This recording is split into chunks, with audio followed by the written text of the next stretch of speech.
Et voilà, troisième mois de l'année et troisième vidéo, c'est logique vu qu'il y a une vidéo par mois, jusque là on est plutôt bon. J'adore toujours ce format en plus, mais j'ai une petite frustration, c'est-à-dire que je vois passer des fois des petites news comme ça, mais bon je vais pas pouvoir tout intégrer dans les vidéos longues comme ça, parce que déjà que des fois elles font 9 minutes, si ça commence à faire un quart d'heure ça va être un petit peu long. Du coup j'ai décidé de faire des formats beaucoup plus courts, de 1 minute maximum, comme YouTube le permet désormais, c'est ce qu'on appelle des shorts. Du coup, vous aurez ça de temps en temps, et ces shorts ne seront pas disponibles uniquement sur YouTube, elles seront sur Instagram, TikTok, et du coup quand même YouTube, bien évidemment.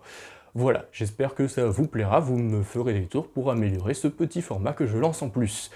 Bref, nous allons passer aux actus de ce mois, et alors de quoi allons-nous parler? Nous allons tout d'abord parler de l'épave d'un bateau, puis nous parlerons ensuite de 5 tombeaux découverts en Égypte, et nous finirons à Paris, à Notre-Dame de Paris du coup, où il y a eu des découvertes qui ont été faites. Bref, j'espère que le programme vous plaira, c'est parti.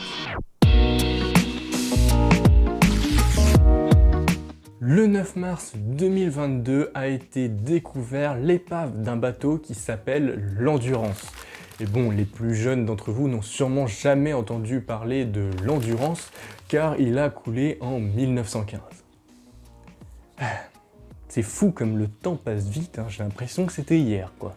S'il y a une épave, c'est qu'il y a forcément eu un moment, un coulage. Oui, comme coulage, comme disent bien évidemment tous les professionnels du milieu. Mais comment est-ce que c'est arrivé? Eh bien, au début du XXe siècle, les explorateurs explorent beaucoup les pôles. Et Sir Ernest Shackleton fait partie de ces gens-là.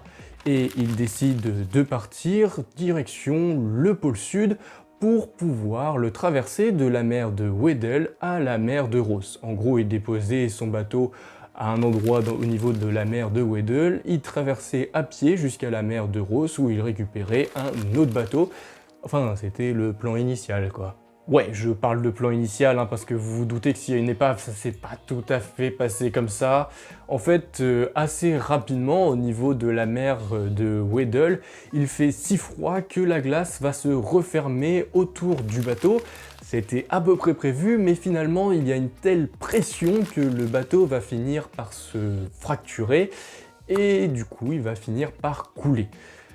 Bon, l'avantage, c'est qu'aujourd'hui, on n'aurait plus ce problème, hein, parce que bon, avec la fonte des glaces, bon, bah, t'y vas en voilier, quoi, donc, mais on va vraiment finir par être tranquille, on va pouvoir traverser les pôles sans souci, il y a des nouvelles routes maritimes qui vont se former. Non, c'est parfait, hein, et puis, bah, plus, moi, je vous conseille d'investir dans un bateau, hein, parce qu'avec la montée des eaux, ça peut toujours être utile, hein, donc voilà. Pas un brise-glace par contre du coup, parce que comme je viens de le dire, il y aura bientôt plus de glace, donc... Enfin bon, revenons-en à nos actus, désolé. Voilà, le bateau l'Endurance va finir par couler, mais Shackleton va réussir à sauver l'ensemble de son équipage.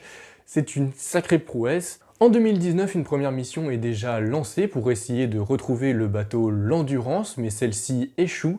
Mais cette année, les chercheurs y sont allés avec des technologies de pointe et ont réussi quelque chose d'assez incroyable. Ils ont retrouvé l'Endurance grâce à des drones sous-marins, et en plus de ça, ils nous ramènent des petites images, franchement, aux oignons, quoi. Ce qui est incroyable, c'est la qualité de conservation du bateau. On peut encore lire le nom l'Endurance écrit sur le bateau. Enfin bref, c'est vraiment magnifique. Et cet état de conservation, il est dû aux conditions extrêmes qu'il y a là-bas. Donc dernier petit message, hein, mais essayons de conserver ces conditions extrêmes qu'il y a au pôle. Eh bien, Égypte maintenant.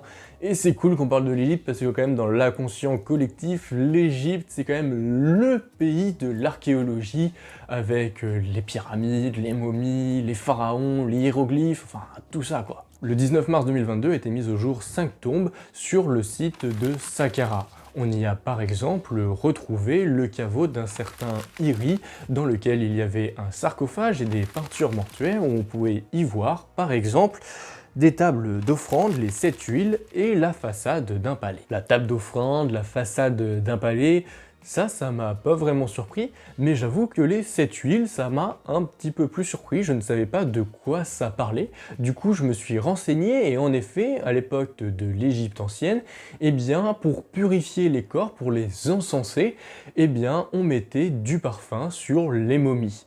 Et on retrouve déjà cette pratique dans les textes des pyramides, le plus ancien texte religieux du monde. Il faut savoir aussi qu'on a retrouvé de l'encens dans pas mal de tombes, comme celle de Toutankhamon, d'où le fait de dire qu'on encensait les momies. Enfin bref, je vais refermer cette parenthèse ici, mais je trouvais ça vachement intéressant de vous en parler. On a aussi retrouvé 3 tombes à 6 mètres de profondeur, dont 2 appartenaient à des femmes, et l'une d'elles était l'unique responsable de la mise en beauté du roi. La 3e tombe, elle, appartenait à un prêtre, Pépine et Fanny.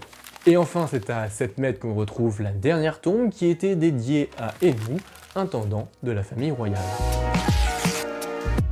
France maintenant, nous allons parler de Notre-Dame de Paris, et vous n'êtes pas sans savoir qu'elle a brûlé en avril 2019. Et oui, ça fait déjà presque 3 ans, mais bon, en même temps, depuis on a bouffé une pandémie mondiale, maintenant il y a la guerre en Ukraine, enfin, on n'a pas eu de quoi s'ennuyer, et le temps est passé quand même vachement vite. Bon, en gros, vu que tout était un petit peu pété et qu'il fallait reconstruire la flèche, eh bien on en a profité pour faire quelques fouilles sous Notre-Dame de Paris, et a été retrouvé un sarcophage en plomb. Alors, retrouver un sarcophage sous Paris, qui plus est sous Notre-Dame de Paris, c'est pas hyper impressionnant, hein, je vais pas vous le cacher, ça aurait été plutôt ne rien retrouver qui aurait été surprenant, mais c'est la première fois qu'on retrouve un sarcophage en plomb dans Paris, donc ça reste quand même une découverte plutôt intéressante. Mais ce n'est pas la seule chose qui a été retrouvée, il y a aussi l'ancien jubé de Notre-Dame de Paris détruit au XVIIe siècle qui a été retrouvé. Alors encore une fois, c'est pas hyper surprenant, mais les chercheurs ne s'attendaient pas à le retrouver aussi peu profondément, et puis son état de conservation a surpris tout le monde. Bon, malheureusement, les fouilles se sont arrêtées le 25 mars car Emmanuel Macron a demandé à ce que la cathédrale soit reconstruite en 5 ans, et comme je vous le disais au début de la news, eh bien il n'en reste déjà plus que 2, donc pas de temps à perdre. Dommage. Et voilà, on finit cette vidéo posée dans le canapé, si ça vous dérange pas. J'espère que cette vidéo vous aura plu, du coup comme je vous le disais au début de vidéo, on se retrouvera de temps en temps sur des petits shorts, j'espère qu'ils vous plairont, mais de toute façon vous me direz ça au fur et à mesure. Moi, je vous dis à très bientôt, et puis ciao! En 2019, il y a déjà une première exploration qui est lancée pour essayer de retrouver l'endurance, mais c'est très bizarre de dire ça, de retrouver l'endurance. Ouais, bah j'étais essoufflé du coup. Perso, en 2019, je suis allé rechercher l'endurance, quoi.